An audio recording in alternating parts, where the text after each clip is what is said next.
Hello everyone. आज के इस वीडियो में हम लोग सॉन्ग ऑफ माई सेल्फ समझेंगे, जिसे बड़े ही famous American poet Walt Whitman के द्वारा लिखी गई है।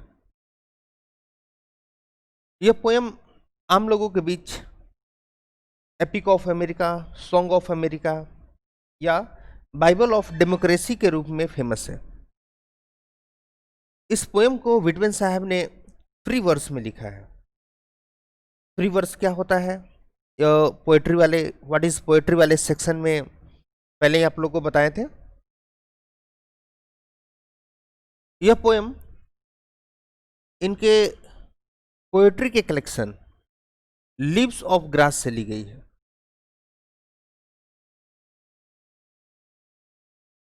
लीव्स ऑफ ग्रास को विटमैन साहब ने 1855 में पब्लिश करवाया था। और अगर हम लोग बात करें पोएम की, तो ये आपके सामने पोएम है। पोएम देखने में तो काफ़ी आपको छोटा लग रहा होगा, लेकिन अगर हम लोग इसके ओरिजिनल फॉर्म की बात करें, जब 1855 में पब्लिश करवाया गया था, तो यह पोएम 52 सेक्शंस में डिवाइडेड थी और ऑलमोस्ट 70 पेजेस को कवर करती थी। और हम लोगों को अपने सिलेबस के अनुसार, जैसा कि बुक रेम्बो पार्ट 2 में डिस्क्राइब्ड है बिहार बोर्ड के द्वारा, हमें केवल इसके फर्स्ट सेक्शन को ही पढ़ना है। अगर ओरिजिनल हम लोग ओरिजिनल पोएम की बात करें, तो ये 1855 वर्जन का पोएम है। देख सकते हैं आप लोग।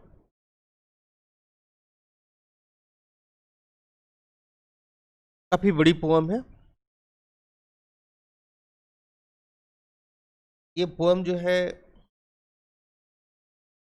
आज भी इनके कलेक्शन ऑफ पोएम्स, जिसका नाम है लिप्स ऑफ ग्रास, उसमें बिल्कुल मौजूद है। बहुत सारे चेंजेस विटमैन साहब ने किए अलग अलग एडिशंस में। पहली बार जब इन्होंने अपने इस कलेक्शन को यानी लिप्स ऑफ ग्रास को पब्लिश करवाया था, तो उसमें इन्होंने अपना नाम नहीं दिया था और ना ही इस पोएम का कुछ नाम था। इसकी अनेक वजह थी, जिनके बारे में हम लोग बाद में डिस्कशन करेंगे। लेकिन जो यह पोएम उन्होंने लिखा, सॉन्ग ऑफ माई सेल्फ, जिसे हम लोग अभी जानते हैं, फर्स्ट एडिशन में तो इसका कुछ नाम ही नहीं था। तो इस पोएम में उन्होंने अपना जो नाम था उसे इंक्लूड कर दिया था। अगर हम लोग इस पोएम के सेक्शन नंबर 24 में जाएं,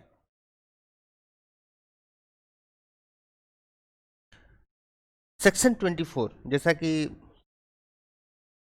पहले ही हम लोगों ने जाना, 52 सेक्शंस में ये पूरा पोएम जो है वो डिवाइडेड है। तो इस 24 सेक्शन में इन्होंने बड़े ही समझदारी से अपने नाम को ऐड कर दिया था,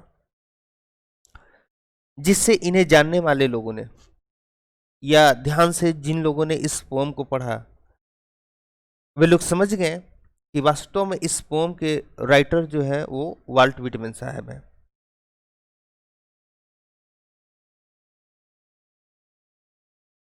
इस बुक का लास्ट एडिशन 1892 में आया, जिसे डेथ बेड एडिशन के नाम से भी जाना जाता है। और 1855 से लेकर 1892 के बीच कुल 6 टाइम्स इसे विटमैन साहब ने एडिट किया। इस बुक में अनेक उन्होंने बदलाव किए। इस पोम की शुरुआत होती है, I celebrate my self and Singh my self. लेकिन जब ये 1855 में पब्लिश हुआ था, तो sentence I celebrate my self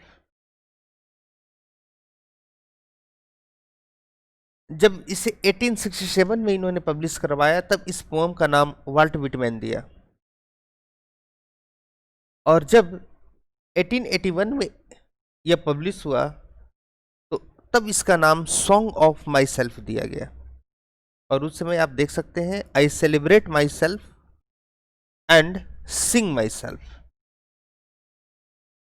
बहुत सारे इस पोम में बदलाव किए गए हैं।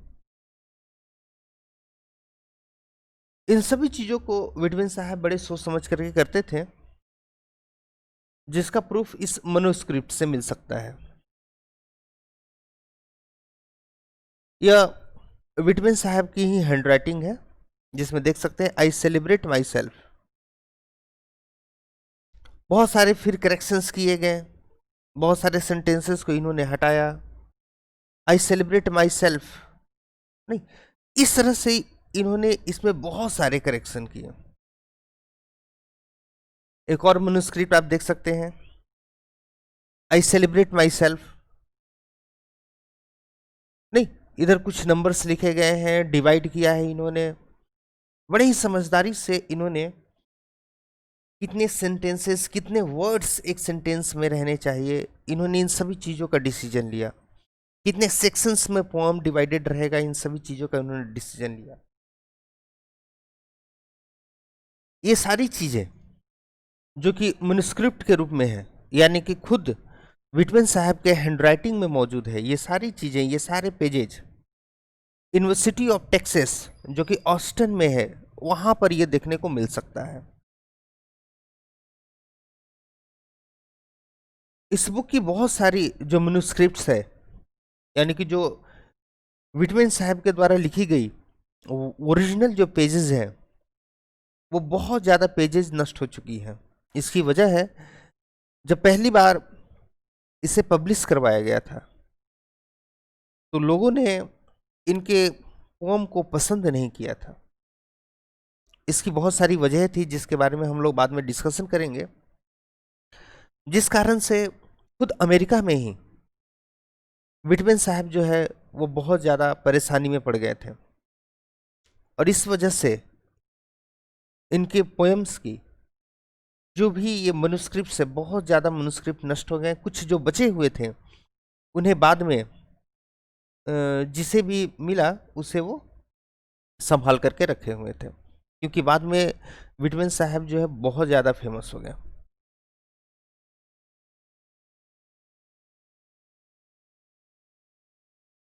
अगर हम लोग बातचीत करते हैं अपने पोम और लिप्स ऑफ ग्रास के बारे में, तो फर्स्ट पब्लिश्ड इन 1855, पहली बार इसे 1855 में पब्लिश करवाया गया था। जो विटमैन साहब का कलेक्शन था लिप्स ऑफ ग्रास, उसमें यह पोएम जो है वो पब्लिश हुई थी।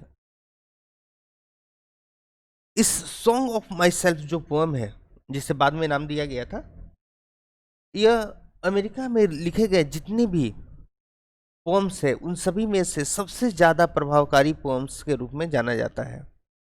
और करीब यह 70 पेजेस में है और 52 सेक्शंस इसके हैं। और हम लोगों को जो है केवल इसका फर्स्ट सेक्शन नहीं पढ़ना है, पूरा पोएम नहीं पढ़ना है। इस पोएम की अगर हम लोग बातचीत करेंगे तो यह पोएम अपने समय के वास्तविक स्थिति के बारे में जो है वो दर्शाने की कोशिश करता है, बड़े ही ऑप्टिमिस्टिक तरीके से, आशावादी तरीके से। इसमें प्रजातांत्रिक विचारों के बारे में बातचीत की गई है, डेमोक्रेसी के बारे में बातचीत की गई है, स्पिरिचुअलिटी के बारे में बातचीत की गई है, वहाँ के नेचर के बारे में बातचीत की गई है, वहाँ के आइडेंटिटी के बारे में बातचीत की गई है। इस पूरे पोएम की बात की जा रही है। जो हमें पढ़ना है केवल फर्स्ट सेक्शन, उसके बारे में यह बात नहीं है, क्योंकि केवल फर्स्ट सेक्शन पढ़ करके ही हम लोग इस पोएम की वास्तविक थीम को नहीं समझ सकते हैं। अगर इस पोएम के वास्तविक थीम को समझना है तो उसके लिए ज़रूरी है कि पूरे पोएम को पढ़ा जाए। लेकिन आपके सिलेबस में जो फर्स्ट सेक्शन डिस्क्राइब है, हम लोग केवल उसी के बारे में उसी को केवल पढ़ेंगे, लेकिन जो यहाँ बातें मैं बता रहा हूँ वो पूरे पोएम के बारे में है। वास्तव में पूरे पोएम में किस चीज़ के बारे में बातचीत की गई है, तो अगर हम पूरे पोएम की बातचीत करें तो उसमें जो है एक प्रजातांत्रिक सोच, वहाँ के लोकतंत्र यानी कि डेमोक्रेसी की सोच, स्पिरिचुअलिटी की सोच, वहाँ के प्राकृतिक सोच और अमेरिका के पहचान की सोच के बारे में बातचीत की गई है। जो ये पोम है वो वास्तव में एक अमेरिकन पोएम के रूप में जाना जाता है, एपिक ऑफ अमेरिका के रूप में जाना जाता है। और लिप्स ऑफ ग्रास के बारे में तो यहाँ तक कहा जाता है कि अगर आप अमेरिकन लोगों को जानना चाहते हैं, अगर आप अमेरिका को जानना चाहते हैं, तो लिप्स ऑफ ग्रास पढ़ें, वहाँ से आपको अमेरिका की वास्तविक जानकारी मिल जाएगी। शुरू में विटमैन साहब तो इतने ज़्यादा फेमस नहीं थे, लेकिन बाद में यह बहुत ज़्यादा फेमस हो गया।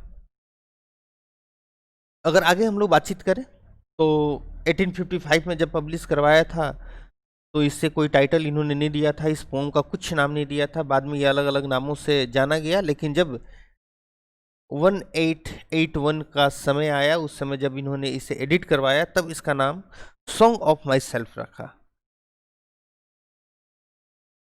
एक यूनिवर्सिटी ऑफ योवा है जो कि अमेरिकन यूनिवर्सिटी है, वहाँ पर इसके जो लिप्स ऑफ ग्रास है इस पर अभी भी रिसर्च का जो काम है वो चलता है। तो अगर हम लोग उस यूनिवर्सिटी के द्वारा जो प्रोफेसर है वहाँ के लोगों की अगर हम लोग बात माने, तो ये सारा जो काम है, लिप्स ऑफ ग्रास नाम रखना, सॉन्ग ऑफ माई सेल्फ नाम रखना, इन सभी चीज़ों को उन्होंने बड़े ही समझदारी से किया था। जो ये पोम है जिसे हम लोग सॉन्ग ऑफ माई सेल्फ के नाम से जानते हैं, इसका नाम पोम ऑफ माई सेल्फ भी वो रख सकते थे, लेकिन उन्होंने इस पोम का नाम सॉन्ग ऑफ माई सेल्फ रखा। एक पोम को सॉन्ग नाम क्यों दिया गया, यह इस बात पर रिसर्चर्स बताते हैं कि अगर हम लोग सॉन्ग की बात करें, गीत की बात करें, तो सॉन्ग जो है उसमें वोकल एक्शन और बॉडी मूवमेंट दोनों ही आ जाता है। जब एक गीत को कोई गुनगुनाता है, सुनता है, गाता है, तो उसमें बॉडी मूवमेंट भी जो है वो शामिल हो जाता है। तो जो ये वोकल एक्शन और बॉडी मूवमेंट दोनों जब मिल जाते हैं तो वास्तव में यह एक एनर्जी को दर्शाते हैं, एक सक्रियता को दर्शाते हैं। तो विटमैन साहब भी जो है अपने इस पोम से एक सक्रियता को, एक एनर्जी को वो दर्शाना चाहते थे। लोग जब इसको पढ़ें तो पढ़ने के बाद वो एक एनर्जी को महसूस करें। उसी तरह अपने इस कलेक्शन को उन्होंने लिव्स ऑफ ग्रास नाम दिया, ग्रास वर्ड। उन्होंने ग्रास वर्ड क्यों चुना, आखिर ये ग्रास सिंबल किस चीज का है? तो ग्रास आप लोग जानेंगे, एक तो यह सभी जगह करीब करीब पाया जाता है। अगर हम लोग बातचीत करें रेगिस्तान की, तो रेगिस्तान के बीच में भी जो थोड़े बहुत पानी अगर कहीं मिल जाते हैं तो ग्रास वहाँ भी देखने को मिल जाता है। क्या वहाँ किसी ने ग्रास ले थोड़ी कोई जाता है, लेकिन वो खुद अपने आप जो है वहाँ पर बिल्कुल देखने को मिल जाता है। और जो ग्रास है उसके इंडिविजुअल स्पीयर्स होते हैं, लेकिन जब वो एक साथ मिल जाते हैं तो एक समूह बनाते हैं।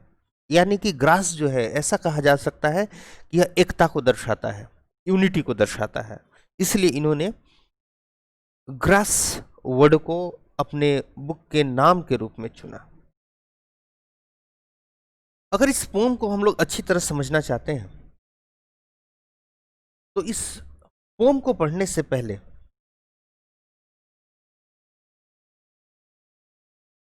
जिस समय इस पोम को विटमैन साहब ने लिखा था, उस समय के जो स्थिति थी अमेरिका की, उसे हमें जानना पड़ेगा, तब ये पोम जो है वो हमें, हम लोगों को अच्छी तरह समझ में आएगी। लिप्स ऑफ ग्रास को विटमैन साहब ने पब्लिश करवाया था 1855 में, और उसके कुछ वर्षों बाद 1861 के लगभग में अमेरिका में सिविल वार जो है वो शुरू हो गया। यानी कि जब ये पोम लिख रहे थे उस समय की स्थिति अमेरिका की बहुत ज़्यादा अच्छी नहीं थी। हालांकि 1789 में, यानी कि 1789 में, जब वहाँ का कॉन्स्टिट्यूशन, यानी कि अमेरिका की जो कॉन्स्टिट्यूशन थी, जब रिटन कॉन्स्टिट्यूशन वहाँ की तैयार हो गई, तो उसमें लिबर्टी की बात की गई थी, आज़ादी की बात की गई थी। लेकिन वहाँ की जो हकीकत थी, जो वास्तविक हकीकत थी, वह थोड़ी अलग थी। कॉन्स्टिट्यूशन बनने के बाद भी जो सामाजिक स्थिति थी, उसमें व्यापक बदलाव नहीं आया था। करीब 15% लोगों को ही वहाँ पर समान अधिकार दिए गए थे, यानी कि अपनी, जिसे हम लोग बिल टू राइट कहा जाता है, यानी कि अपना अधिकार मांगने का जो हक कहा जाता है, वो केवल 15% लोगों को ही मिली थी। और ये बात भी आप लोग जानते ही हैं, अमेरिका में अफ्रीका से स्लेब्स बहुत ज़्यादा लाए गए थे, गुलाम बहुत ज़्यादा बनाकर लोगों को लाया गया था। तो 30% तो वहाँ पर स्लेब के करीब स्लेब थे, जिन्हें भी कोई अधिकार नहीं था। और 50%, यानी कि जो कहा जाए वहाँ की महिलाएं, वहाँ की महिलाओं को भी वोट डालने का अधिकार नहीं था, यानी कि कोई अधिकार महिलाओं को नहीं दिया गया था। यानी कि कहा जाए कि 50%, यानी कि आधी आबादी जो थी, उसे कुछ अधिकार नहीं था। 30% स्लेब्स को कोई अधिकार नहीं था। तो उस समय बातें ऐसी की जा रही थी कि अंग्रेजों, यानी कि गोरे अंग्रेजों के हाथों से अधिकार निकल करके अमेरिका के गोरे लोगों के हाथ में दे दिया जा चुका है, और बाकी जो यहाँ की जनता है वो बिना अधिकार की है। और 1855 में भी स्थिति कोई बेहतर नहीं थी। अगर देखा जाए तो 1965, यानी कि 1965 में अफ्रीकन अमेरिकन जो लोग थे, उन्हें वोट डालने का अधिकार दिया गया। 1920 में जो है महिलाओं को वोट डालने का अधिकार दिया गया। यानी कि स्थितियां जो थी अमेरिका की, वो उसकी ज़मीनी हकीकत जो थी वो बिल्कुल अलग थी। ग्राउंड रियलिटी बिल्कुल डिफरेंट थी जो कॉन्स्टिट्यूशन बना था उससे। यानी कि लोगों के बीच जो है एक असहमति की भावना थी। और 1865 में जो है वो तो सिविल वार शुरू ही हो गया, यानी कि स्थिति बिल्कुल अच्छी नहीं थी। लेकिन वाल्ट व्हिटमैन साहब ने इन सभी स्थितियों को बड़े ही आशावादी तरीके से अपने पोएम में दर्शाया। सिविल वार जैसी स्थिति में भी, यानी कि उससे पहले की स्थिति जब ये पोएम लिख रहे थे, उस समय इन्होंने all man are created equal जैसा कंसेप्ट, सोच अपने पोएम के द्वारा लोगों को दिया। और जब स्थिति ऐसी हो कि जो स्लेव्स थे, जो महिलाएं थी, उन्हें कोई अधिकार ना हो, और उस समय कोई व्यक्ति समान अधिकार की बात करे, तो फिर जो व्हाइट कॉलर वाले लोग थे, यानी कि जो उच्च वर्ग के लोग थे, उन्होंने इसे बहुत गलत समझा। और इनके पोएम को, जो कि वास्तविक लिप्स ऑफ ग्रास जो पब्लिश कराई गई थी, उसमें इनके द्वारा लिखे गए पोएम को उन्होंने बिल्कुल ऑब्सीन माना, फूहड़ माना, बेकार माना। तो अब हम लोग जरा बातचीत करते हैं अपने पोएम के बारे में, जो कि हम लोगों को बिहार बोर्ड के द्वारा प्रिस्क्राइब किया गया है अपने रेम्बो पार्ट 2 में। इसमें सबसे पहले व्हिटमैन साहब के बारे में थोड़ा डिस्कशन किया गया है, उनके जीवन के बारे में कुछ बातें कही गई हैं जिसको हम लोग समझने की कोशिश करते हैं। तो एक एक वर्ड, एक एक सेंटेंसेस को हम लोग समझते हैं। वाल्ट व्हिटमैन, जिनका जन्म बिल्कुल 1819 में हुआ, और इनकी मृत्यु जो है वो 1892 में हुई, जब लिप्स ऑफ ग्रास का लास्ट एडिशन पब्लिश हुआ था। इन्हें द पीपल्स पोएट कहा जाता है। तो पीपल्स पोएट क्यों कहा जाता है? पहली बात तो ये आम लोगों के बीच से ही निकल करके बाहर आए थे। इन्होंने अपने पोएम में आम लोगों की ही बात की, और जब भी इनके पोएम्स को हम लोग पढ़ते हैं तो इनके पोम्स में कोई डिफिकल्ट वर्ड्स का प्रयोग नहीं मिलता है, आम लोगों के बीच प्रयोग किए जाने वाले वर्ड्स का ही यह प्रयोग करते हैं अपने पोम में। तो ये पहली बात, तो ये आम लोगों के बीच से ही निकल करके बाहर आए थे और आम लोगों के बारे में ही इन्होंने अपने पोम में सारी बातें लिखी थी, इसलिए इन्हें पीपल्स पोएट भी कहा जाता है। आगे देखते हैं। तो the people's poet is perhaps the most individualistic, एक और वर्ड आपको मिल गया, individualistic. What is this individualistic? अगर हम लोग हिंदी की बात करें तो इसकी हिंदी होती है व्यक्तिपरक, लेकिन इसका मतलब क्या हुआ व्यक्तिपरक? अगर आप किसी को कहते हैं कि वो इंडिविजुअलिस्टिक है, मतलब तो वे लोग क्या करते हैं, या जो भी हो वो व्यक्ति क्या करता है, वह सोचता और काम करता है अपने तरीके से, दूसरों का अनुसरण किए बिना, दूसरों के कॉपी किए बिना, इमिटेटिंग वह दूसरों का नहीं करता है, वो अपने तरीके से सोचता है, अपने तरीके से काम करता है। अगर हम एक सोसाइटी को बोले कि कोई सोसाइटी इंडिविजुअलिस्टिक है, दैट मीन्स कि वह सोसाइटी लोगों को इस तरह के व्यवहार करने के लिए इनकरेज करती है कि वो अपने तरीके से सोचे और अपने तरीके से काम करे। कहने का मतलब है कि लोगों को अपने सोच के अनुसार कार्य करने की आजादी को बढ़ावा देना, इसे ही हम लोग कहते हैं, ऐसे सोच को हम लोग कहते हैं इंडिविजुअलिस्टिक। ऐसा व्यक्ति इंडिविजुअलिस्टिक कहलाता है। कहने का मतलब कि अगर हम लोग अमेरिका के परिप्रेक्ष्य में बात करें तो वहाँ के जो स्लेव थे, जो वुमेन थी, जो मजदूर थे, उनको समाज में समान अधिकार मिले, ऐसा सोच विटमेन साहब जो है वो रखते थे। तो जो विटमेन साहब थे ये इंडिविजुअलिस्टिक लिटरली फिगर, लिटरली मतलब होता है साहित्यिक, यानी साहित्य से संबंधित, और फिगर का प्रयोग यहाँ व्यक्ति के रूप में किया गया है। तो विटमेन साहब क्या थे, ये लोगों के कवि थे और शायद सबसे ज्यादा इंडिविजुअलिस्टिक साहित्यिक व्यक्ति में से यह एक थे that America has ever produce, जो आज तक अमेरिका में जन्मे हो। यानी कि इनके जितना इंडिविजुअलिस्टिक, यानी कि लोगों को अपने सोच के अनुसार अपने तरीके से काम करने की आज़ादी देने वाला व्यक्ति शायद आज तक अमेरिका में दोबारा नहीं हुआ। He began working as a carpenter before 12th birthday ना, बर्थडे जब इनका अभी 12वां जन्मदिन भी नहीं पूरा हुआ था, यानी अभी 12 साल के भी नहीं हुए थे, उससे पहले ही ये कारपेंटर का काम करना शुरू कर दिए थे। He also worked as printer, teacher and editor and was volunteer nurse during the Civil War। और कहते हैं कि साथ ही साथ इन्होंने कारपेंटर का तो काम किया ही, इन्होंने प्रिंटर का भी काम किया, यानी कि छापने वाले का, टीचर का भी काम किया, इन्होंने पढ़ाने का भी काम किया, एंड एडिटर नहीं, जो अखबार होता है उसमें संपादक का भी काम इन्होंने किया, और साथ ही साथ ये स्वैच्छिक रूप से सेवक भी बन गए जब सिविल वार अमेरिका में हुआ।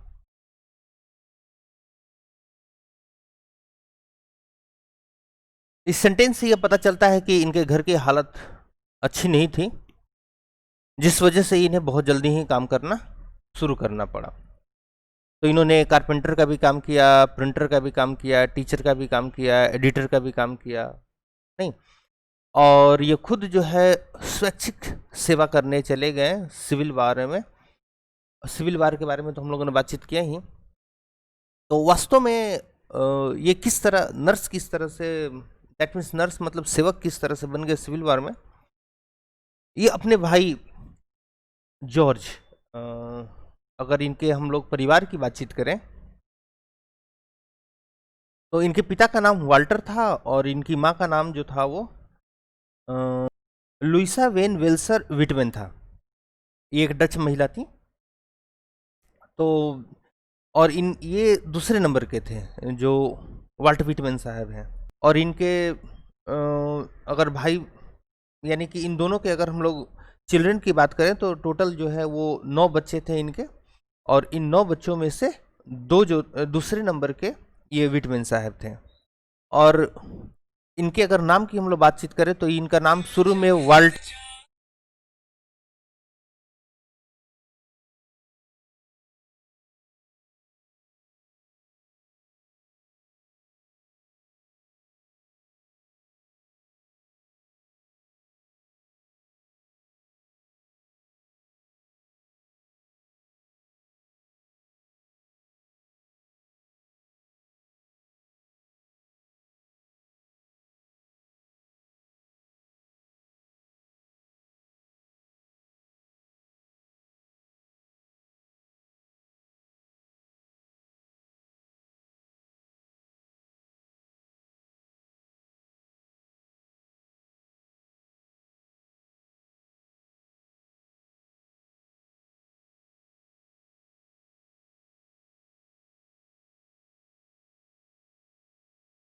और इनकी अगर पढ़ाई की हम लोग बातचीत करें तो इन्होंने 11 वर्ष की उम्र में ही जो है वो अपनी स्कूल की पढ़ाई रोक दी थी। यानी कि घर के लिए जो कुछ पैसा वगैरह जो कमाना था, घर की हालत तो ठीक थी नहीं, तो इन्होंने उस समय से ही अपनी पढ़ाई जो है वो छोड़ दी थी। अगर हम लोग बातचीत करें सिविल वॉर की तो ये अपने भाई जॉर्ज, जिनका नाम जॉर्ज वाशिंगटन था ना, जॉर्ज वाशिंगटन, ये भी बड़ा फेमस बात है कि अपने 9 बच्चों में से 3 का नाम इन्होंने अमेरिका के फेमस लोगों पर ही वाल्टर साहब ने रखा था, सीनियर वाल्टर साहब ने, जिसमें से एक जॉर्ज वाशिंगटन, इनके एक भाई थे जो कि उस समय सिविल वॉर में लड़ रहे थे। तो इन्हें ऐसा खबर मिला कि शायद वो घायल हो चुके हैं, तो उनको ढूंढने के लिए ये हॉस्पिटल का चक्कर लगा रहे थे। तो उस स्थिति में इन्होंने देखा कि वहाँ के सैनिकों की स्थिति जो है वो बहुत ज़्यादा खराब है। जो घायल हो गए थे उनके पैर हाथ वगैरह काट करके जो है वो फील्ड हॉस्पिटल के बाहर फेंके हुए थे। बहुत ज़्यादा वहाँ गंदगी थी। और उस समय सिविल वार में तो ऐसा भी कहा जाता है कि जो हॉस्पिटल्स की बदबू थी, जो पैर हाथ काट कर फेंके जाते थे, उसे मीलों दूर से महसूस किया जा सकता था। और हॉस्पिटल की जो हालत थी वो तो बहुत ज़्यादा ही खराब थी। सैनिकों का चीखना चिल्लाना ये सारा कुछ जो है वो हॉस्पिटल में देखने को मिलता था।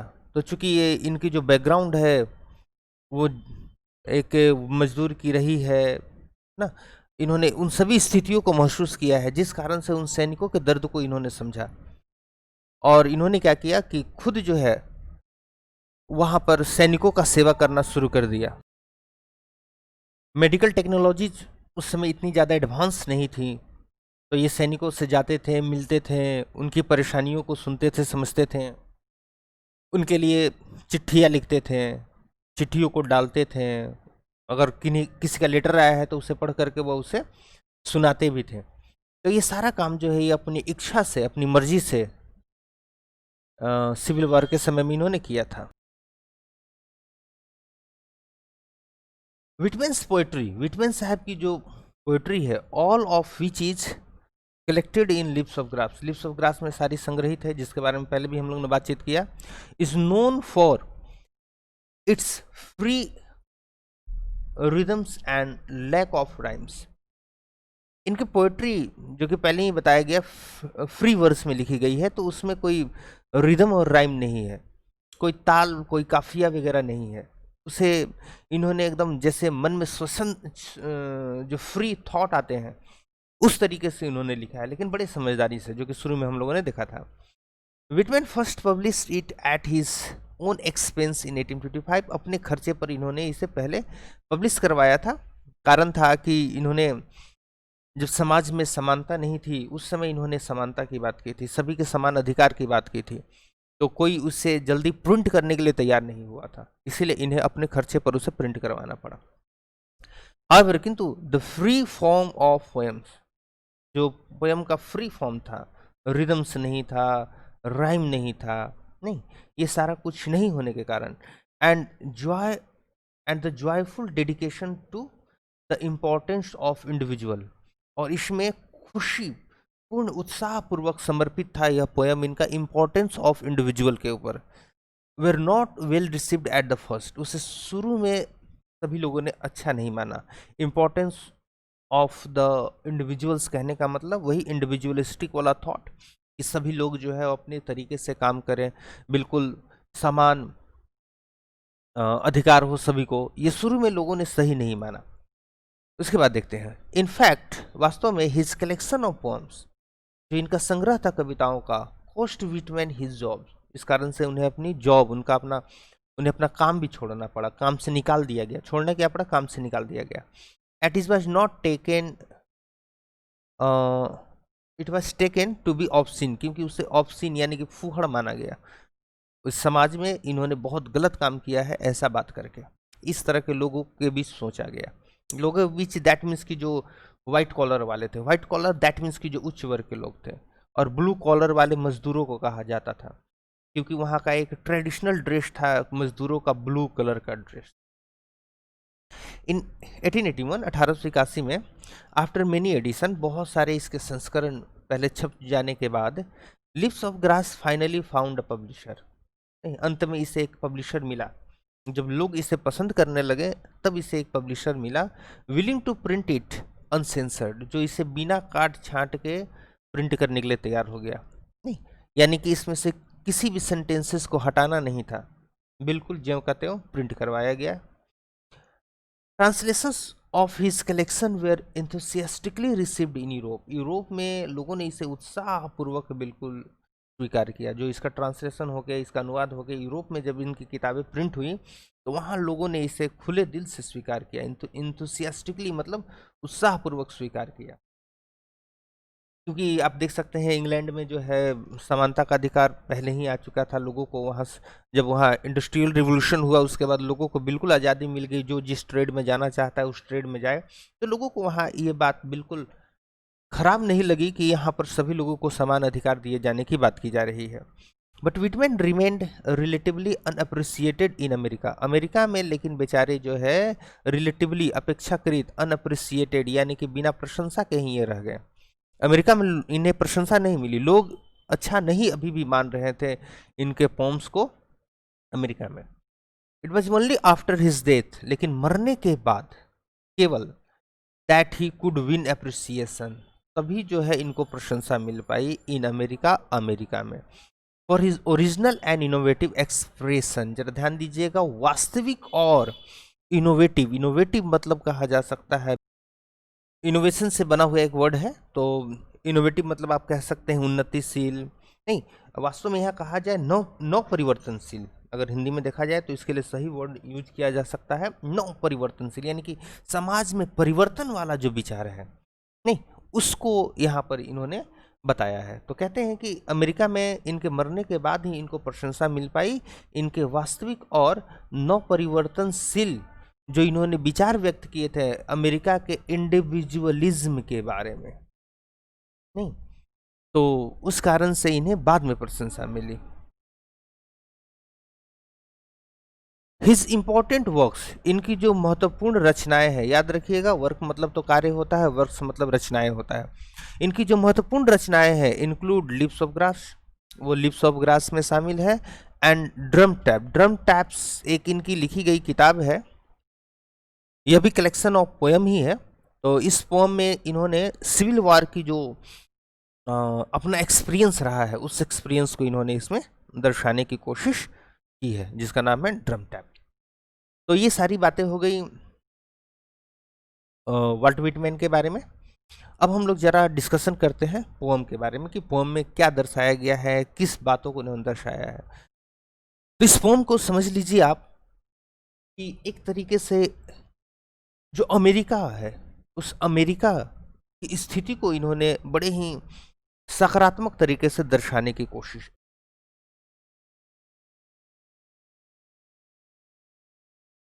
इस पोम में अमेरिकन डेमोक्रेसी के बारे में बातचीत की गई है, एक डेमोक्रेटिक कंट्री के रूप में अमेरिका को दर्शाने की कोशिश की गई है कि एक डेमोक्रेसी। वास्तव में जब इस पोम को वो लिख रहे थे तो स्थिति के बारे में तो हम लोगों ने डिस्कशन किया कि स्थितियां उस समय अच्छी नहीं थी, लेकिन देश तो देश का संविधान लागू हो चुका था, उसमें लिबर्टी की बात की जा रही थी, लेकिन लिबर्टी वास्तव में सभी को मिली नहीं थी, आज़ादी सभी को मिली नहीं थी। तो ये अपने पोम के द्वारा दर्शाना चाहते हैं कि अगर देश अमेरिका अगर वास्तव में एक डेमोक्रेटिक कंट्री होता तो स्थिति कैसी होती। दैट मीन्स कि अगर एक डेमोक्रेटिक कंट्री अमेरिका जो है और उसकी वास्तविक खूबी क्या है, उन सभी चीज़ों को इन्होंने इसमें दर्शाने की कोशिश की है। तो इस पोम को हम लोग पढ़ते हैं और पहला इसका सेंटेंस है, I celebrate my self and Singh my self. तो इस सेंटेंस के सामने देखिए 2009 लिखा गया है। तो ये 2009 के एग्जामिनेशन में इस सेंटेंस को दिया गया था और इसके लेखक का नाम पूछा गया था। तो जो भी सेंटेंसेस इंपॉर्टेंट है उनके सामने और कब कब वो एग्जामिनेशन में पूछे गए हैं उनके सामने जो है ईयर्स लिख दिए गए हैं। तो इन सेंटेंसेस को ज़रा आप लोग ध्यान से याद रखिएगा, क्योंकि आपके एग्जामिनेशन में सेंटेंसेस दिए जाते हैं और ऑथर के नाम पूछे जाते हैं। तो हम लोग बातचीत करते हैं पहले सेंटेंस के बारे में, I celebrate my self and Singh my self. तो इस पोम की शुरुआत की गई है आई से। आई नहीं, यह आई आखिर है क्या, लेखक है। तो इस बात को समझिएगा, आई का प्रयोग जो है वो डेमोक्रेटिक अमेरिका के लिए किया गया है। यहां पर आई का मतलब क्या है, वी आर अमेरिकन, हम लोग अमेरिकन है, यानी कि मैं अमेरिका हूं। लेखक साहब खुद की बात नहीं बता रहे हैं। सेलिब्रेट, लेखक साहब क्या जश्न मना रहे हैं, बिल्कुल नहीं। यह जश्न अमेरिका मना रहा है, एक डेमोक्रेटिक अमेरिका मना रहा है। किस चीज का सेलिब्रेशन कर रहा है आखिर ये, नहीं, यह बात सोचने वाली है। आई सेलिब्रेट माई सेल्फ, मैं डेमोक्रेटिक अमेरिका सेलिब्रेट करता हूं, उत्सव मनाता हूं। किस चीज का, फ्रीडम ऑफ डेमोक्रेसी का। सेलिब्रेट कर रहा है, किस चीज को सेलिब्रेट कर रहा है, इसको अमेरिकन दृष्टिकोण से, पॉइंट ऑफ व्यू से आप इस पोएम को देखिए, इंडियन पॉइंट ऑफ व्यू से नहीं। इंडिया में भी बड़े ही एक फेमस पोएट हुए हैं रविंद्रनाथ टैगोर, आप लोग जानते हैं, और 11th में इनकी एक पोएम पढ़नी है, where the mind is without fear. Where the mind is without fear में रविंद्रनाथ टैगोर ने एक ऐसे स्थान की कल्पना की है, एक ऐसे देश की, एक ऐसे दुनिया की कल्पना की है जहां पर देश जो है बिना बाउंड्री के हो, नॉलेज फ्री हो, लोग बिल्कुल आज़ादी से रहें। उसी चीज़ को विटमेन साहब ने अपने पोएम में दर्शाने की कोशिश की है, लेकिन एक अलग तरीके से। यहाँ ये अमेरिका की बुराई नहीं कर रहे हैं, यहाँ पर ये अमेरिका की बड़ाई कर रहे हैं। कहते हैं कि मैं एक डेमोक्रेटिक अमेरिका सेलिब्रेट करता हूँ। किस चीज़ को सेलिब्रेट करता हूँ, एक फ्रीडम ऑफ डेमोक्रेसी को सेलिब्रेट करता हूँ, पॉलिटिकल लिबर्टी को सेलिब्रेट करता हूँ। नहीं, और सेलिब्रेशन क्या है, which is outside the bound of external regulation, जो बाहरी किसी नियंत्रण से बिल्कुल मुक्त है, यानी कि तानाशाही से मुक्त है, यानी कि अब अमेरिका पर किसी दूसरे देश का अधिकार नहीं है।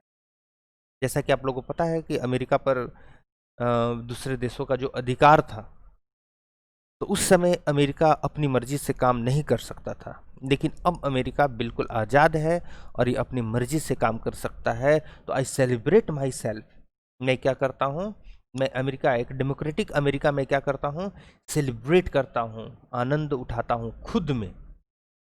बाहर से किसी की जरूरत नहीं है, हम लोग जो है, हम लोग खुद में ही जो है वो आनंद उठाते हैं। नहीं, किसी बिना बाहरी दबाव के हम लोग खुद में जो है वो आनंद उठाते हैं। नहीं, ये जो पोएम है वास्तव में इनके 37 इयर्स का जो एक्सपीरियंस रहा है विटमेन साहब का, उस एक्सपीरियंस को ये दर्शाते हैं।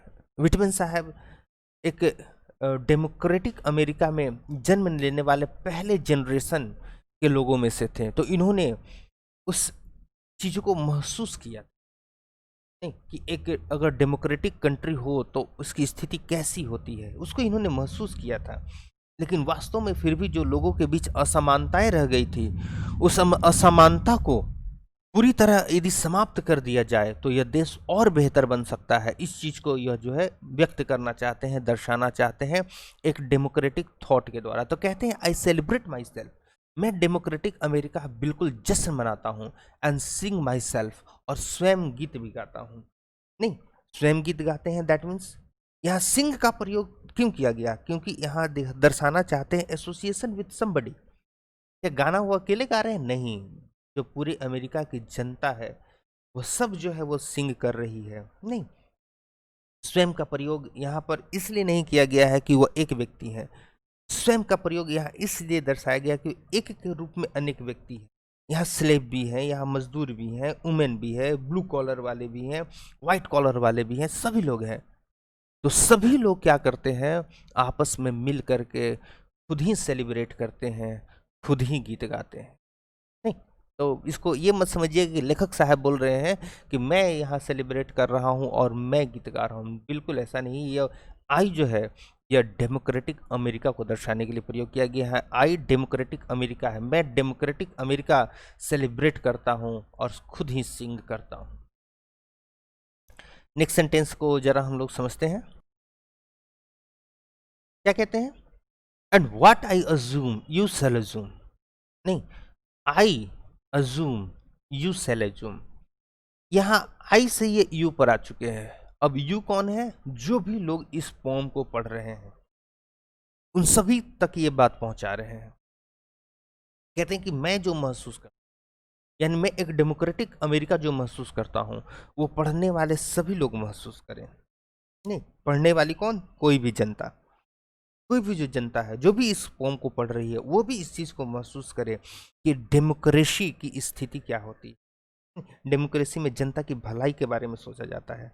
नहीं, आप इस जो सेंटेंस है I celebrate my self and Singh my self, इसको एक न्यू डिक्लेरेशन ऑफ इंडिपेंडेंस भी मान सकते हैं। नहीं, इस सेंटेंस को आप ग्रेट कंसेप्ट ऑफ डेमोक्रेसी भी कह सकते हैं कि ये डेमोक्रेसी के लिए एक ग्रेट कंसेप्ट पहले सेंटेंस से इन्होंने दिया है। और ये कहते हैं दूसरे सेंटेंस में कि जो मैं महसूस करता हूँ वो आप भी महसूस करते हैं। अब जरा ध्यान दीजिएगा, यह आई से यू तक पहुंच जाते हैं, यानी कि जो लोग इस आई तक नहीं पहुंचे हैं वो यू तक, वो जो यू है यहाँ पर जो आई तक नहीं पहुंचा है, यानी कि जो पढ़ने वाले लोग हैं जो अभी तक उस डेमोक्रेसी की वास्तविकता को महसूस नहीं किए हैं, वो लोग भी महसूस करें इस बात को कि वास्तव में डेमोक्रेटिक एक कंट्री जो है वह होता कैसा है। नहीं, एक डेमोक्रेटिक अमेरिका कैसा हो सकता है, इस चीज को पढ़ने वाले लोग महसूस करें। नहीं, कहने का मतलब क्या है कि मैं एक डेमोक्रेटिक अमेरिका, नहीं, जिस तरह से सभी को आज़ादी देता हूँ, स्लेव को, वर्किंग क्लास को, वुमेन को, सभी को समान अधिकार देता हूँ, उसी तरह तुम पढ़ने वाले लोग जो लोग पढ़ रहे हो सभी लोग जो है उसको बिल्कुल समान अधिकार दो। यानी जो मैं महसूस कर रहा हूँ वो आप लोग भी महसूस करें। यानी कि देश वास्तव में डेमोक्रेटिक बन सकता है जब आई और यू दोनों एक साथ मिल जाए। यानी कि हम लोग इसे डेमोक्रेसी की अ पेयर ऑफ आईज भी कह सकते हैं। आई और यू मिलने से ही डेमोक्रेसी तैयार होता है। आई और यू मिल के ही ये जो है जो डेमोक्रेसी है उसके सिंगल पेयर ऑफ आई तैयार हो सकते हैं। नहीं, और देश को आगे बढ़ाने का जो एटीट्यूड है वह सामने आ सकता है। देश को आगे बढ़ाने का जो नज़रिया है वो सामने तभी आ सकता है जब आई और यू एक साथ मिल जाए। आगे क्या कहते हैं? For every atom belong to me as good belong to you. नहीं, इस सेंटेंस को जरा समझिए। सेंटेंस में कहते हैं फॉर, फॉर का मतलब होता है क्योंकि। क्योंकि एवरी एटम, 1855 में कोई एटम की बात कर रहा है, नहीं, साइंटिफिक थॉट से बिल्कुल वो क्या बोलते हैं उसको, भरा हुआ है, बिल्कुल एकदम व्यक्ति है। कहते हैं कि every atom belong to me. Atom का मतलब क्या? एक एक कण, कण दैट मीन्स कि जो भी अमेरिका की हवा है, पानी है, जो भी संसाधन है, बिलोंग टू मी यानी कि जो मुझसे संबंधित है। नहीं, यानी कि जिस पर जो अमेरिका का एक एक एटम है, एक एक जो कण है, हवा है, पानी है, संसाधन है, जो कुछ भी है, एज बिलोंग टू यू, उतना ही वो तुमसे भी बिल्कुल संबंध रखता है। नहीं, कहते हैं कि मैं अमेरिका, डेमोक्रेटिक अमेरिका, जो भी मेरे अधिकार में सारा कुछ है, जिसको मैं कहता हूं कि ये मेरा देश है, वो वास्तव में यू का है। यू दैट मीन्स कि जो वहाँ के जनता है उससे भी बिल्कुल उतना ही संबंध रखता है जितना अधिकार अमेरिका उस पर अपना रखता है। यानी कि यहाँ इस सेंटेंस से एक ग्रेट शेयरिंग कंसेप्ट दे रहे हैं, एक ग्रेट बांटने वाला कंसेप्ट दे रहे हैं कि जो कुछ भी है वो सब तुम्हारा है, उस पर मेरा अकेला अधिकार नहीं है, क्योंकि डेमोक्रेसी में सभी का समान अधिकार होता है। नहीं, एक समान अधिकार होता है। शेयरिंग की भावना इससे वो व्यक्त कर रहे हैं कि बिल्कुल मैं अपनी जनता को समान अधिकार देता हूं कि जो भी मेरा एटम है, यानी कि जो भी एक एक कण, जो भी हवा पानी, जो भी संसाधन यहाँ पर है, वो सब कुछ पूरी जनता का है। आगे क्या कहते हैं, I loaf and invite my soul. अब जरा गौर कीजिएगा, इस श्लोक पर बहुत सारे रिसर्चर्स ऐसा कहते हैं कि शायद इसे अगर LOVE कर दिया जाता तो यह और ज़्यादा बेहतर और गहरा असर रखता। तो विटमन साहब की अपनी मर्जी, जो वो लिखे, वास्तव में यह एक आम जनता से जुड़े हुए बिल्कुल व्यक्ति थे, क्योंकि इनकी जो स्थिति थी वो बिल्कुल आम जनता के बीच रहने वाली थी ना।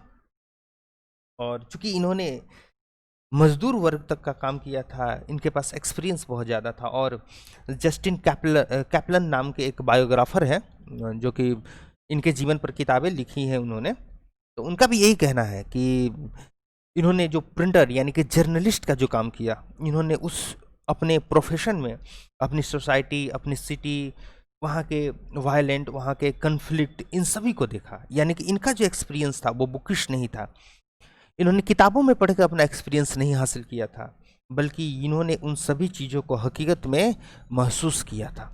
तो क्या कहते हैं, जरा गौर कीजिएगा, कहते हैं अ लोफ। लोफ का मतलब क्या, इधर उधर घूमना, भटकना। इनवाइट माई सोल, इनवाइट मतलब आमंत्रित करना, और सोल मतलब हो गया, अगर ऐसे इसकी हिंदी देखें तो बिल्कुल इसका हिंदी आत्मा हो जाता है। इस पर भी इनका एक अलग थॉट है, कहना विटमन साहब, अगर ऐसा हम लोग सोचे कि बॉडी और सोल, दैट मीन्स कि बॉडी और सोल, बॉडी सोल, सोल जो है वो कभी करप्ट नहीं हो सकता है, बॉडी करप्ट हो सकता है, सोल ये कभी करप्ट नहीं होता है, बिल्कुल शुद्ध रहता है। नहीं, तो चलिए आगे देखते हैं। तो लोफ करना मतलब कि इधर उधर घूमना।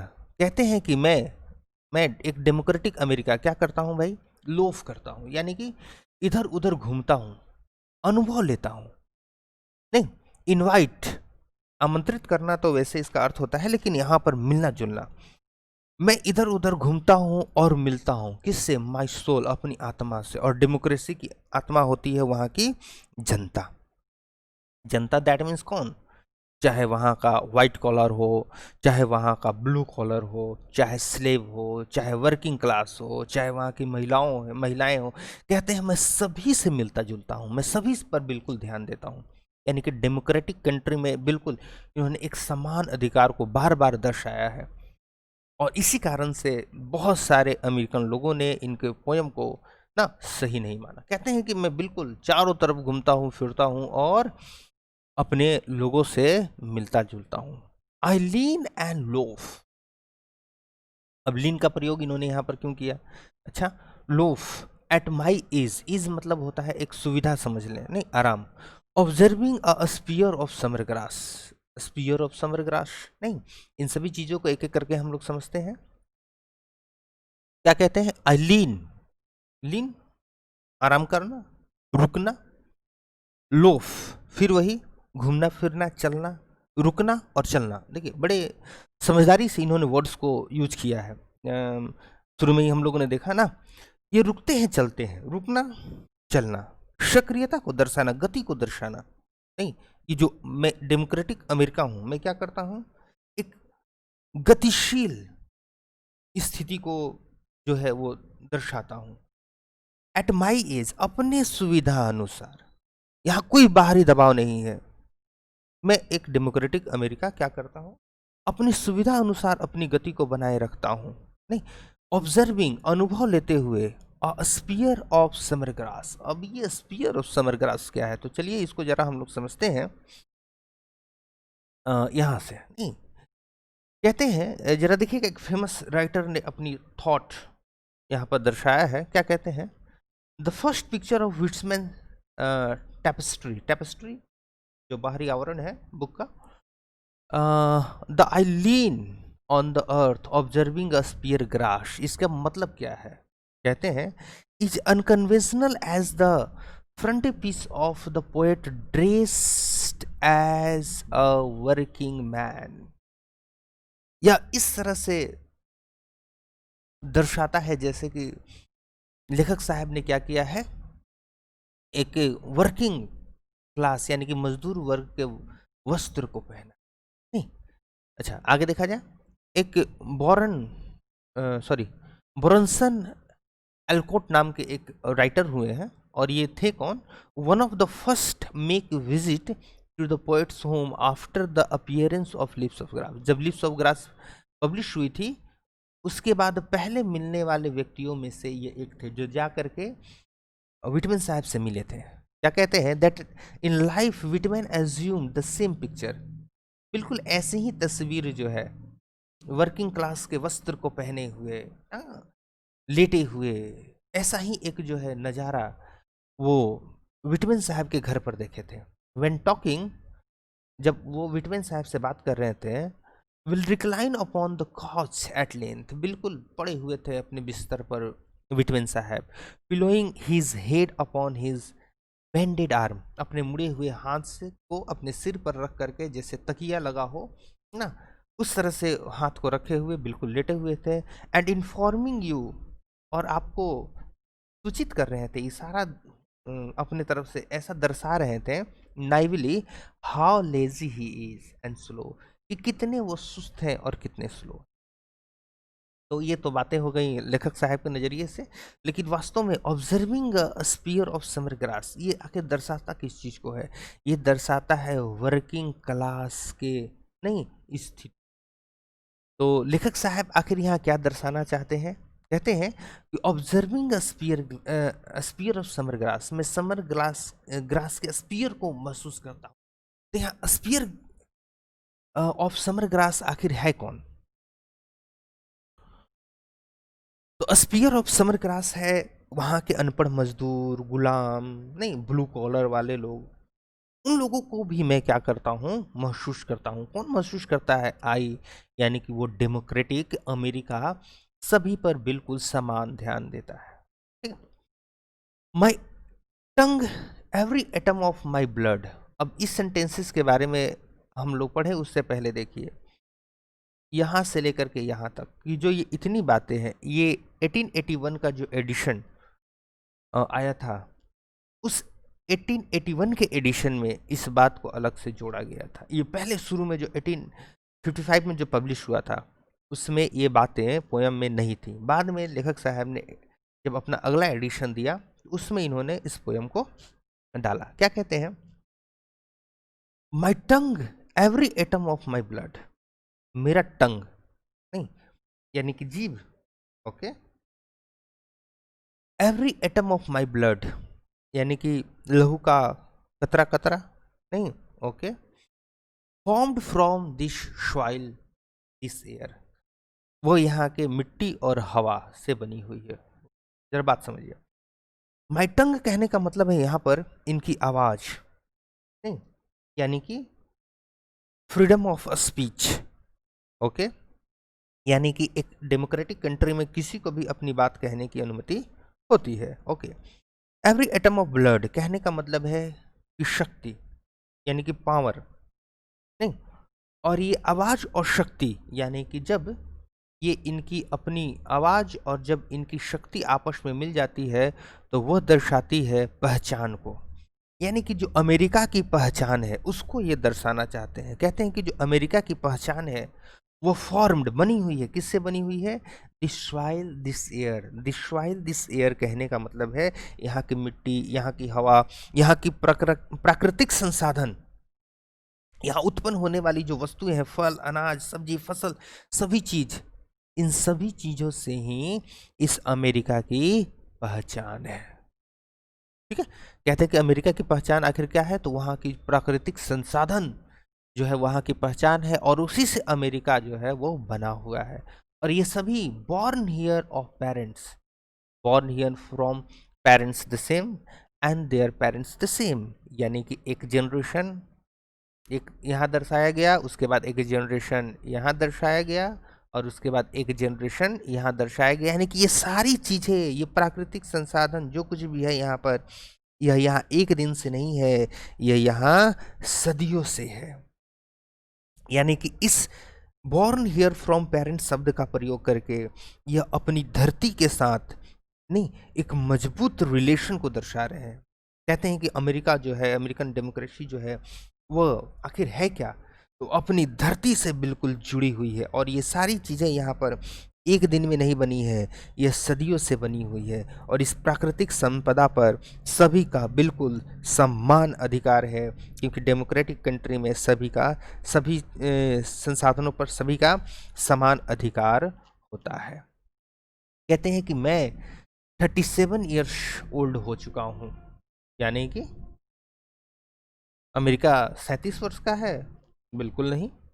अमेरिका तो बहुत करीब 1782 अगर कहा जाए तो उसी समय इसका कॉन्स्टिट्यूशन, 1789 में ही इसका कॉन्स्टिट्यूशन जो है वो बनकर तैयार हो गया था, और इसकी जो आज़ादी जो मनाई जाती है वो 1776 यानी कि 1776 से ही नहीं, अगर आप लोग अमेरिकन हिस्ट्री को देखें तो वहाँ ये पता चलेगा 1776 यानी कि 1776 से ही नहीं, 4 जुलाई डेट भी ध्यान में होगा आप लोगों का, तो वहाँ से ही इसकी जो है वो आज़ादी मनाई जाती है।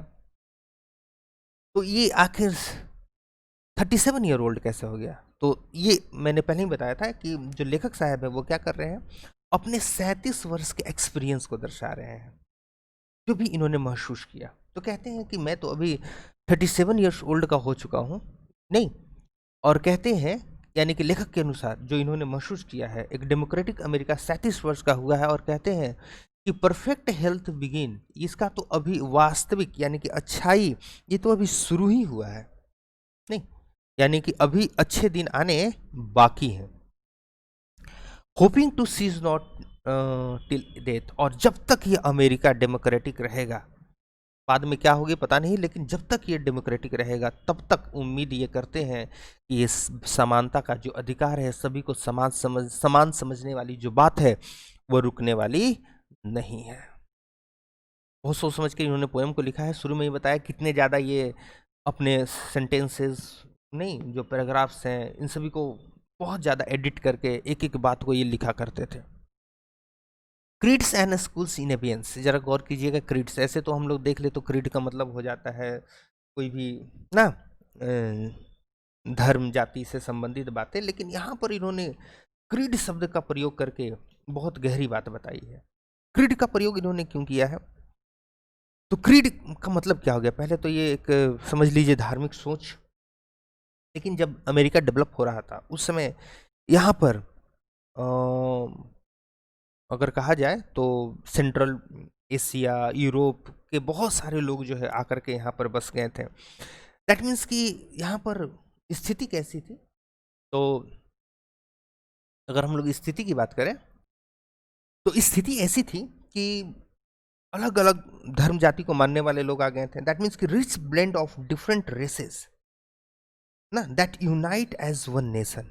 यहाँ पर अलग अलग रेसेस नहीं, अलग अलग जातियों के अलग अलग धर्म को मानने वाले लोग जो है आकर के रहने लगे थे, और उसको डेमोक्रेटिक कंट्री जो है वो एक नेशन के रूप में देख रहा था। दैट मीन्स कि लेखक साहब का बहुत बार ऐसा कहना भी था कि जो हमारा यूनाइटेड नेशन है वास्तव में नेशन ऑफ नेशंस, ये अलग अलग राष्ट्रों का एक राष्ट्र है। तो क्रीड शब्द का प्रयोग करके इन्होंने उन सभी को दर्शाया, और स्कूल का प्रयोग करके उन सभी के थॉट को दर्शाया, यानी कि वो जहाँ के भी रहने वाले हो, अमेरिका में पले बड़े हो, उनकी जो अपनी स्थिति के अनुसार जो सोच है, इन एबियंस, उनको स्थगित कर दो, उनको जरा रोक दो, क्योंकि कभी कभी जो है वो एक बनने में बाधा बन जाती है। रिटायरिंग बैक वाइल, अरे थोड़ी देर के लिए तो उन सभी से बाहर निकलो नहीं, कहते हैं कि जो भी आपका सोच है उस सोच को थोड़े समय के लिए जरा रोके, उनसे बाहर निकले। एक डेमोक्रेटिक अमेरिका कह रहा है नहीं, suffice at what they are, पर्याप्त है वे सभी जो कुछ भी वो है, जो भी आपने पहले से सीखा है जाना है वो सब है, लेकिन अब वन नेशन के बारे में सोचे, बट नेवर फॉरगॉटन, लेकिन उनको भूलना नहीं है। मतलब कि आप जो भी हैं उसको, अपने अस्तित्व को खत्म ना करें, अपने अस्तित्व को बिल्कुल कायम नहीं। दैट मीन्स कि इस सेंटेंस के द्वारा लेखक साहब समझाना क्या चाहते हैं? नहीं, एक डेमोक्रेटिक अमेरिका कहता है कि अपने सोच, अपने धर्म को के कारण एक बनने से उनको कभी रुकावट ना बनने दे। जो भी धर्म है, जो भी आपका सोच है, उसे बीच में बाधा ना बनने दे। आप एक बन जाए, जो भी आपका नॉलेज है वो सफाइस है, वो बिल्कुल पर्याप्त है, जो कुछ भी है वो बिल्कुल पर्याप्त है, लेकिन उसे आपको भूलना नहीं है। दैट मीन्स ये नहीं कहते हैं कि आप अमेरिका में आ गए, आप अमेरिका में जो धर्म चल रहा है उसे ही अपना दे, अपने धर्म को परिवर्तित कर दे, ऐसा नहीं। और ये भी कहते हैं कि आप अपने धर्म के प्रति कट्टर ना बन जाए। कट्टर कहने का मतलब उसके कारण आकर के देश में एक हिंसा का माहौल ना छेड़े, बिल्कुल एक बन करके रहें, एकता के साथ इस अमेरिका को आगे बढ़ाएं, एक एटीट्यूड जो है वो अपना ऐसा रखे जिससे देश हमेशा आगे बढ़े। आगे क्या कहते हैं? डेमोक्रेटिक अमेरिका कहता है आई हार्बर फॉर गुड और बैड, नहीं, कहते हैं कि मैं भले बुरे को जो है उन सभी चीजों का एहसास करता हूं। I permit to speak at every hazard, प्रत्येक खतरे पर मैं बोलने की साहस रखता हूं। दैट मीन्स मैं डेमोक्रेटिक अमेरिका हूं, लोकतांत्रिक अमेरिका हूं। नहीं, यहाँ पर सभी को जो है अपनी सोच के अनुसार नहीं बोलने की आज़ादी है, यानी कि लोग आज़ाद हैं। नहीं, ऐसा नहीं है कि आप जो है तानाशाही वाले देश में रह रहे हैं जिस कारण से आप घुट घुट करके अपने जीवन को बिताएं, ऐसा नहीं है। कहते हैं कि आप बिल्कुल आज़ाद हैं। मैं डेमोक्रेटिक अमेरिका भलाई बुराई को सोचता हूँ, मैं डेमोक्रेटिक अमेरिका हर एक खतरे पर बोलने की साहस रखता हूँ, और ये सारा कुछ मैं कैसे करता हूँ? Nature without checking with original energy, यानी कि अपने बिना वास्तविक जो ऊर्जा है उसको रोके बिना, यानी कि ये सारा काम मैं बिल्कुल स्वाभाविक रूप से करता हूं। नहीं, ये सारा काम मैं बिल्कुल स्वाभाविक रूप से करता हूं। नहीं, ये नीचे के जो दो सेंटेंसेस हैं इनको जो है 2014 में आप लोगों के एग्जामिनेशन में पूछा, तो याद रखिएगा नीचे के दोनों सेंटेंसेस ना, ये दोनों सेंटेंसेस 2014 में आपके एग्जामिनेशन में पूछा गया, तो याद रखिएगा इसको, कभी भी आप लोगों के एग्जामिनेशन में इसे दोहराया जा सकता है। तो ये सारी बातें जो है वो विटमेन साहब जो है वो इसमें बताते हैं। तो थोड़ा वीडियो आप लोगों का लंबा हो गया है, लेकिन इन सभी बातों को बताना जरूरी था, वरना ये एक सिंपल सा पोयम जैसा लगता कि मैं विटमैन हूँ, खुद आनंद मनाता हूँ, खुद गाता हूँ। नहीं, ऐसा नहीं है। ये डेमोक्रेटिक अमेरिका को इसमें दर्शाया गया है, और डेमोक्रेसी, अगर अमेरिका डेमोक्रेटिक बन जाए वास्तव में, तो वो किस तरह का हो सकता है, वहाँ के लोग किस तरह रह सकते हैं, क्या सोच है एक डेमोक्रेटिक देश का, उसको इन्होंने इसमें दर्शाने की कोशिश। तो वास्तव में इसका जो थीम है वो केवल एक सेंटेंस में नहीं कहा जा सकता है, क्योंकि ये पोएम काफ़ी बड़ी है। शुरू में आप लोगों ने देखा, तो ये जो आप लोग का पैराग्राफ सामने दिया गया है, वास्तव में यह सॉरी इसे स्टेंजा कहा जाए, जो इसके अलग अलग स्टेंजाएँ हैं उसकी अपनी अलग अलग सोच है, क्योंकि अलग अलग स्थितियों को दर्शाया गया है। और वास्तव में इसे अगर कहा जाए, जो ये सेक्शन आप लोग को पढ़ना है, इस सेक्शन में डेमोक्रेसी की वास्तविकता को दर्शाने की कोशिश विटमैन जी के द्वारा की गई है। जो शुरू में मैंने बातचीत की थी यूनिवर्सिटी ऑफ यूवा की, वास्तव में उस पर अभी, इस बुक पर अभी रिसर्च चलता ही है, सारे वर्क जो है रिसर्च के चलते हैं। वहाँ के जो प्रोफेसर है उनका कहना है कि वास्तव में जो ये पोएम है एपिक ऑफ डेमोक्रेटिक सेल्फ का है, जिसमें इंडिविजुअल्स को, यानी कि सभी एक को, चाहे वो स्लेव हो चाहे वो मजदूर हो, उन सभी को जो है समान अधिकार दिया गया है, समान अधिकार के रूप में दर्शाया गया है। और चूंकि ऐसी बातें इस पोएम में कही गई है समानता के अधिकार के बारे में, इसलिए शुरू में वहाँ के व्हाइट कॉलर के जो लोग थे उन्होंने इसे अच्छा नहीं माना। विटमैन साहब जो है वो अमेरिका को बहुत ज़्यादा चाहते थे। और उन्होंने अपने लिखे गए बातों में एक बात भी कही है कि I could not write my poetry if I had not been an American. मैं अपने पोएम को लिख ही नहीं पाता अगर मैं एक अमेरिकन नहीं होता। यानी कि वास्तव में मैं अगर अमेरिका से प्रेम नहीं करता तो मैं इन सभी बातों को बिल्कुल नहीं लिख पाता। क्योंकि मैं अमेरिका से प्रेम करता हूँ, इसलिए मैं चाहता हूँ कि जो अमेरिका है उस अमेरिका में एक समान अधिकार सभी को मिले।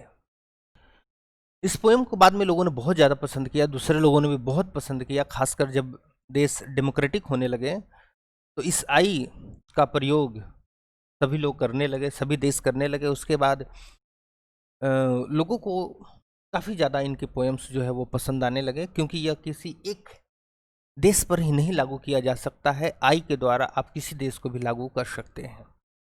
जो यहाँ 37 ईयर्स की बात की गई है, 37 वर्ष की बात की गई है, इसमें पोएट जो है अपने 37 वर्ष के अनुभव को दर्शाया है कि वो उन्होंने अपने इस समय में 37 वर्ष के समय में क्या अनुभव किया, क्या एक्सपीरियंस लिया, उन सभी चीज़ों को इन्होंने इसमें दर्शाने की कोशिश।